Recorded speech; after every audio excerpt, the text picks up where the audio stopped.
നമസ്കാരം. Raf talk ഫുട്ബോളിലേക്ക് ഏവർക്കും സ്വാഗതം. വേൾഡ് കപ്പ് ക്വാളിഫയറിൽ പോർച്ചുഗൽ ഹംഗറിയെ 2-3 പരാജയപ്പെടുത്തി.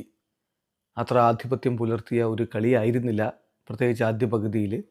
രണ്ടാം പകുതിയിലും എതിരാളികൾ ഒപ്പം പിടിച്ചതാണ്. പക്ഷേ അവസാന ഘട്ടത്തിൽ ഗോളടിച്ചുകൊണ്ട് വിജയിച്ച് കയറുകയായിരുന്നു പോർച്ചുഗൽ. ക്രിസ്ത്യാനോ റൊണാൾഡോ ഗോളടി തുടരുന്നു. അദ്ദേഹം പെനാൽറ്റിയിലൂടെ ഈ കളിയിൽ ഒരു ഗോൾ കണ്ടെത്തി. CR7 കൂടാതെ ബെർണാഡോ സിൽവയും ജാവോ കൻസേലയുമാണ് പോർച്ചുഗലിൻ്റെ ഗോളുകൾ നേടിയതെങ്കിൽ മറുഭാഗത്ത് ഹംഗറിക്ക് വേണ്ടി ബർണബാസ് വെർഗയാണ് 2 ഗോളുകളും നേടിയത്. കളിയിൽ പോർച്ചുഗലിൻ്റെ മുന്നേറ്റങ്ങൾ നയിച്ചുകൊണ്ട് Cristiano Ronaldo, Pedro Neto, Bruno Fernandes, Bernardo Silva എന്നിവരൊക്കെ ഒരുമിച്ചാണ് അണിനിരന്നത്. മറുഭാഗത്ത് സബോസ്ലയും ബർണബാസ് വെർഗയും ഒക്കെ ചേർന്നുകൊണ്ടാണ് ഹംഗറിയുടെ മുന്നേറ്റങ്ങൾ നയിച്ചത്.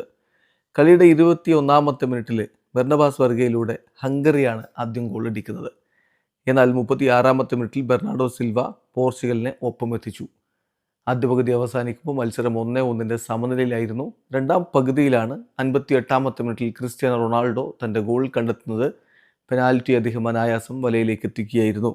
2-1 പോർച്ചുഗൽ ലീഡെടുത്തു. എന്നാൽ 84ാമത്തെ മിനിറ്റിൽ ബെർണബാസ് വെർഗയിലൂടെ ഹംഗറി ആ ഗോളും മടക്കി. Score line 2-2.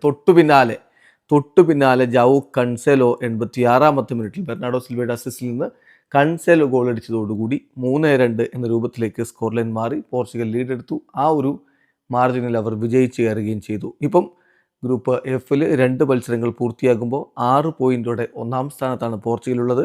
അർമേനിയയ്ക്ക് 3 പോയിൻ്റുണ്ട്. ഹംഗറിക്കും അയർലൻഡിനും ഓരോ പോയിൻറ്റുകൾ വീതമാണ്. വീഡിയോ അവസാനിക്കുന്നു.